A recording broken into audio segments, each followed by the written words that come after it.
এরপরে আসে বলার ভঙ্গিমা। আল্লাহ বলছেন ওয়াইদা খাতাবাহুমুল জাহিলুনা ক্বালু সালামা। যারা রহমানের প্রকৃত বান্দা বান্দে হবে, যারা আল্লাহর প্রকৃত বান্দা বান্দে হবে, এদের চলার ভঙ্গিমা কেমন হবে এটা আল্লাহ বলে দিলেন। এরপরে রব্বুল আলামিন বলেন বান্দারে এদের বলার ভঙ্গিমা শুনে নাও, এদের বলার ভঙ্গিমাটা কেমন হবে। এদের সঙ্গে এদের সঙ্গে যখন মূর্খদের সঙ্গে যখন এদের সাক্ষাৎ হবে, অজ্ঞতাপূর্ণ যারা কথা, যারা অশিক্ষিত মনের কথা বলে থাকে, যারা তাদের জুবানকে বেজুবান দিয়ে বেফাইশ কথা বলে, যারা সদাই তর্কে বিতর্ক জড়িত থাকে, গালিগুলাজ করে, এদের সঙ্গে যখন এদের সাক্ষাৎ হবে এরা তাদের সঙ্গে জড়িত হবে না। আবার প্রকৃত বান্দা, আবার প্রকৃত বান্দে তার পবিত্র জুবানকে পবিত্র করে রাখবে, তাদের সঙ্গে মিলে গিয়ে তাদের সঙ্গে জড়িত হয়ে যাবে না, তাদের সঙ্গে তর্ক করবে না, তাদের সঙ্গে গালিগুলাজ করবে না, ঝগড়া করবে না। এরা বরঞ্চ কি করবে, সালাম বলে সেখান থেকে ফিরে যাবে, তাদের সঙ্গে তর্ক করবে না, সেখান থেকে পাশ কেটে চলে যাবে, তাদেরকে দুটো ভালো কথা বলে দিয়ে সে নিজেকে বাঁচিয়ে নেবে, সেখানে তাদের সঙ্গে জুবানকে অপবিত্র করবে না। জুবান চলা এবং বলা, চলা এবং বলা এই দুটা আপনাদের সামনে তুলে ধরছি। দ্বিতীয় নম্বরটা হচ্ছে বলা। কেমন হবে? এদের জুবানকে এরা পবিত্র রাখবে, জুবান দিয়ে কখনো বেফাইশ কথা বের করবে না, ঝগড়া বিবাদ করবে না, তর্ক বিতর্ক করবে না। যারা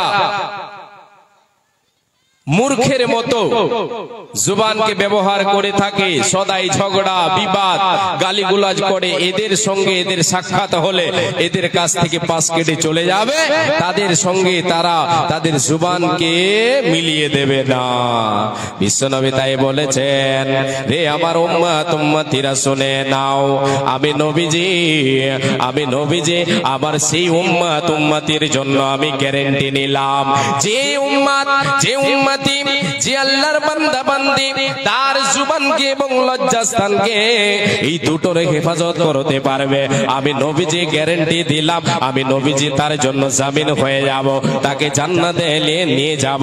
নবীজি বলেন মাইয়াজমান লি মা বাইনা লিহিয়াইহি ওয়া মা বাইনা রিজলাইহি আদমান লাহুল জান্নাহ। নবীজি বলেন যে তার জুবানকে কন্ট্রোল করতে পারবে, জুবানকে পবিত্র রাখবে এবং লজ্জাস্থানকে পবিত্র রাখবে, এগুলোকে বৈধ পথে ব্যবহার করবে, অবৈধ পথে ব্যবহার করবে না, আমি নবীজি এটা গ্যারান্টি দিলাম, আমি তার জন্য জামিন হয়ে যাব, তাকে নিয়ে জান্নাতে যাব রে, সে আমার সঙ্গে জান্নাতে যাবে। এ মাই আমার বোন ভাই বাবা জান, আমি আপনি একটু ভেবে দেখে, আমি আপনি আপনার জুবানকে আমি আপনি কতটা কন্ট্রোলে রাখে, আমি আপনি কতটা কন্ট্রোল রেখেছে, কতটা ছাড় ছেড়ে দিয়েছে, আমি কি আল্লাহর প্রকৃত বান্দা হতে পেরেছে, আমার ভেতরে কি এই গুণ আছে, আমি কি নিজের জুবানকে কন্ট্রোল করতে পেরেছে বা পারছে। এবার নিজে আমরা একটু যদি ভেবে দেখে তাহলে বুঝতে পারবো আমার স্থান কোথায় হবে। একদিন তোমায় যাইতে হবে ওই হাসরে মাটির মেলা রে দয়াল, ওই হাসর হাটের মেলা, একদিন তোমায় যাইতে হবে, একদিন আমায় যাইতে হবে হাসর মাটির মেলা রে দয়াল, ওই হাসর হাটের মেলা।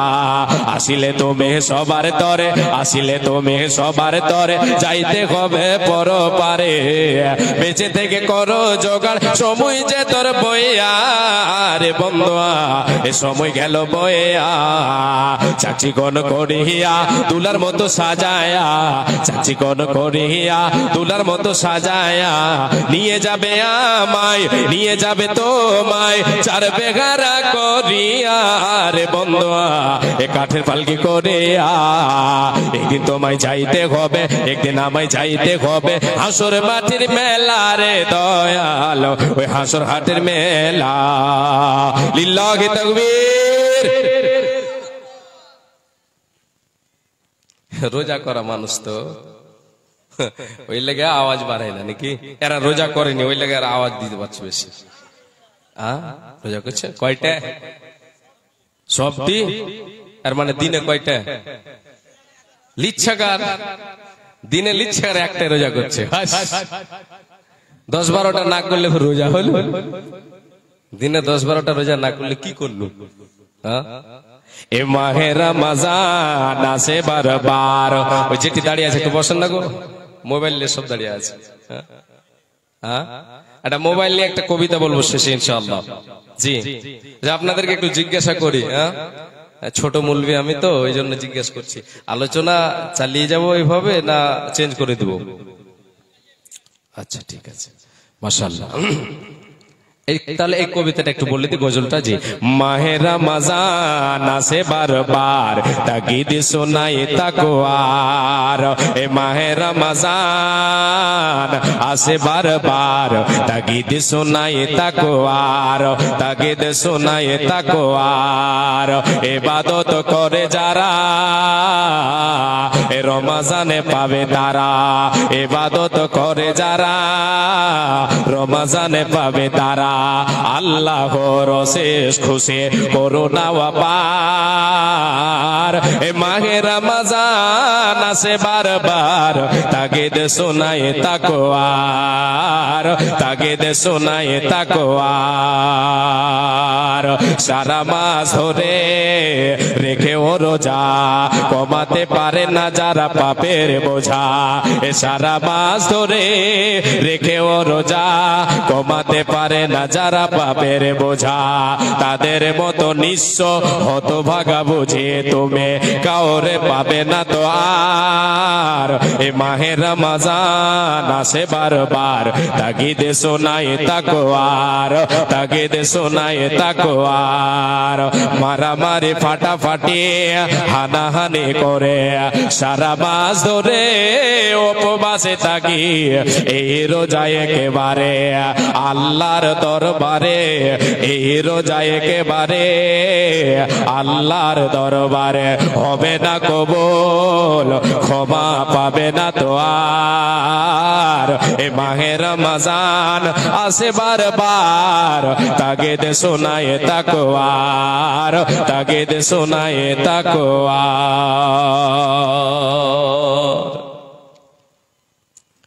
তো রমজান মাসে আমাদেরকে জুবান কন্ট্রোল করতে হবে। যারা আল্লাহর প্রকৃত বান্দা বান্দি হবে এরা এদের জুবানকে কন্ট্রোল করবে, এর হেফাজত করবে। এটা কার পরিচয়? আল্লাহর প্রকৃত বান্দা, আল্লাহর প্রকৃত বান্দির পরিচয়। এরপরে এবার আপনাদেরকে আমি নিয়ে যাই, আল্লাহ রাব্বুল আলামিন আগে বলেন, রে আমার বান্দা বান্দিরা তোমরা শুনে নাও, আমার প্রকৃত বান্দা কে রে? আমি রহমান। আমার প্রকৃত বান্দি কে রে? আমার যারা প্রকৃত বান্দা বান্দি হবে রে, এদের ভিতরে যে গুণ থাকবে সেই গুণগুলি তোমরা শুনে নাও। রব্বুল আলামিন বলেন, ওয়াল্লাযীনা ইয়াবিতুনা লিরাব্বিহিম সুজদান ওয়া কিয়ামা। আমার আল্লাহ বলেন, যারা আমার প্রকৃত বান্দা বান্দে হবে এরা কি করবে? এরা রাতকে অতিবাহিত করবে সাজদা বনত এবং দণ্ডায়মান হয়ে। এর মানে মারে আমার বোন, আল্লাহ রাব্বুল আলামিন বলছেন, রে আমার বান্দি তুমি আমার প্রকৃত বান্দি হতে চাও, রে বান্দা তুমি আমার প্রকৃত বান্দা হতে চাও, তাহলে রাতের বেলায় আমি আল্লাহ আমার সঙ্গে সম্পর্কটা বাড়িয়ে দাও। ইবাদতি কাটাও রাত, ইবাদতি তুমি তাসবিহ তাহলিল রাতটা কাটাও। এটা কে কাটাবে? যে আল্লাহর প্রকৃত বান্দা হবে, যে আল্লাহর প্রকৃত বান্দি হবে, এরা রাতের বেলায় আল্লাহকে সাজদার হালাতে দণ্ডায়মান হয়ে তাসবিহ তাহলিল করে আল্লাহর ইবাদতে রাতকে অতিবাহিত করবে।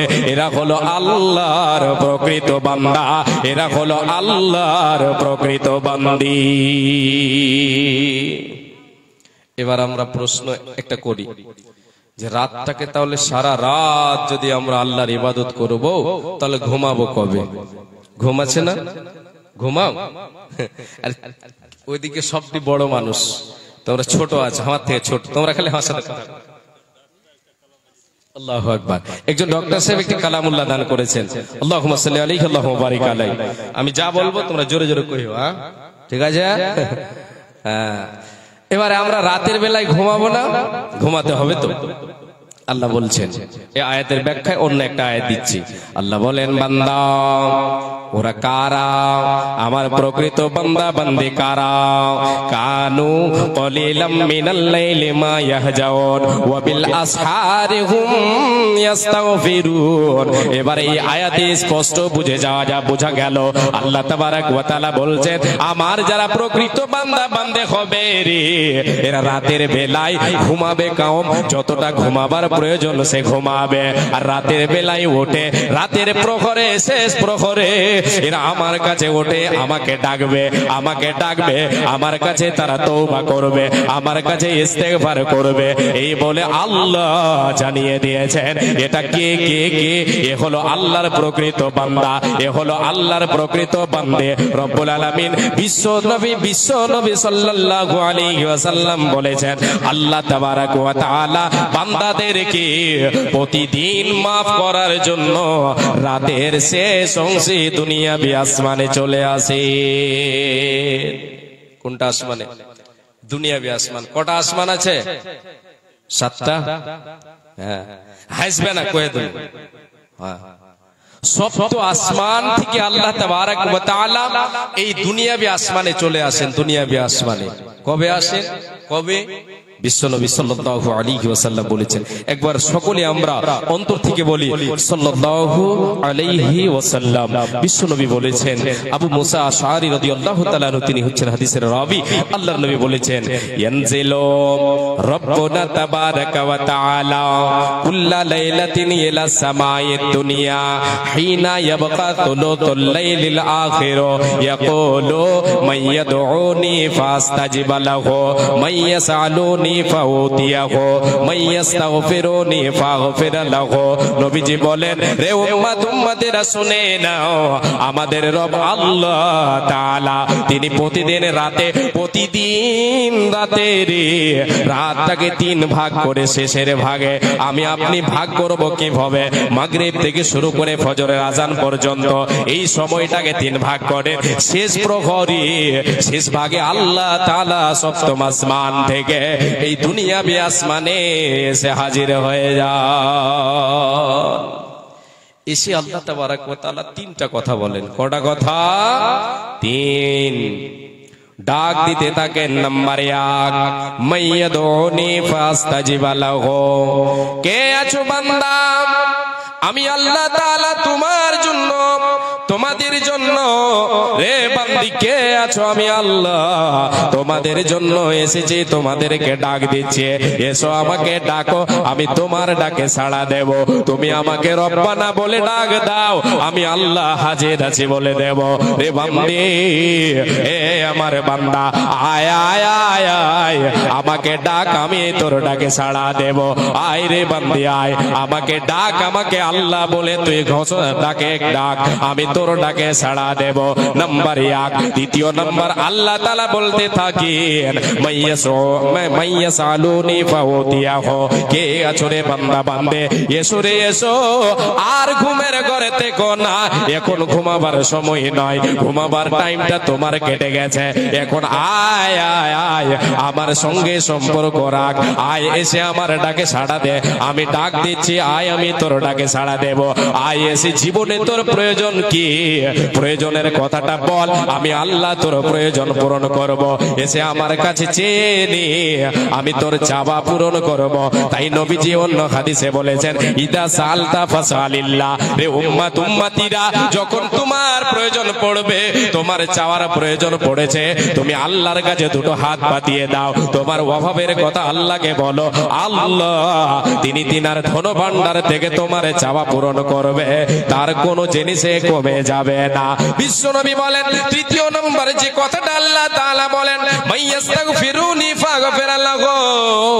এ বান্দা আয় আয় আয়, কত গুনাহ করেছিস, পাপ করেছিস, পাপের সাগর নিয়ে তুই বসে আছিস, পাপের পাহাড় নিয়ে বসে আছিস। আমি আল্লাহ জানি রে তুই কতটা গুনাহ করেছিস, কতটা গোপনে করেছিস, কতটা নির্জনে করেছিস, কতটা প্রকাশ্যে করেছিস। তোর সকল পাপ আমি জানি। আয় আয় আয় আয়, তোর পাপ ক্ষমা করে দেওয়ার জন্য আমি তোর কাছে এসেছি। তোদের জন্য সপ্ত আসমান থেকে রে এই তোদের দুনিয়া বে আসমানে আমি আল্লাহ চলে এসেছে। আয় আয় আয়, এসে আমাকে ডাক, আমার কাছে ক্ষমা চেয়ে নে, আমি তোর জীবনের গুনাহকে ক্ষমা করে দেব।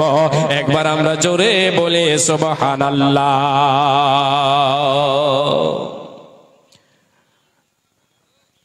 আল্লাহ তাবারক ওয়া তাআলা ডাক দিতে থাকেন। কোন টাইমে? আলোচনার দিয়ে ধ্যান দিয়ে থাকবেন। কোন টাইমে ডাকেন? আল্লাহ তাবারক ওয়া তাআলা যে টাইমে ডাকেন সেই টাইমটা হচ্ছে এই রাতকে 3 ভাগ করে শেষ ভাগে আল্লাহ তাবারক ওয়া তাআলা ডাক দিয়ে থাকেন। এটা কে উপস্থিত হবে, কে আল্লাহর ডাকে সাড়া দেবে, কে দেবে, কে যারা আল্লাহর প্রকৃত বান্দা বান্দী হবে এরা আল্লাহর ডাকে সাড়া দেবে। আল্লাহ রাব্বুল আলামিন বলেন ওয়াল্লাযীনা ইয়াবিতুনা লিরাব্বিহিম সুজদান ওয়া কিয়ামা। বান্দারে যারা আমি আল্লাহ, আমি রহমান, আমার যারা বান্দা বান্দী হবে এরা রাতের বেলায় আমি আল্লাহ আমাকে ডাকবে, আমার ডাকে সাড়া দেবে, আমার কাছে আসবে, উঠে আসবে রাতের বেলায় অন্ধকারে আমার জন্য সাজদা করবে, আমাকে ডাকবে, তাসবিহ তাহলিল করবে রাতের বেলায়, আমার কাছে ক্ষমা চাইবে, আমার কাছে ক্ষমা চাইবে। এরা কে রে? এরা হলো আল্লাহর প্রকৃত বান্দা বান্দী।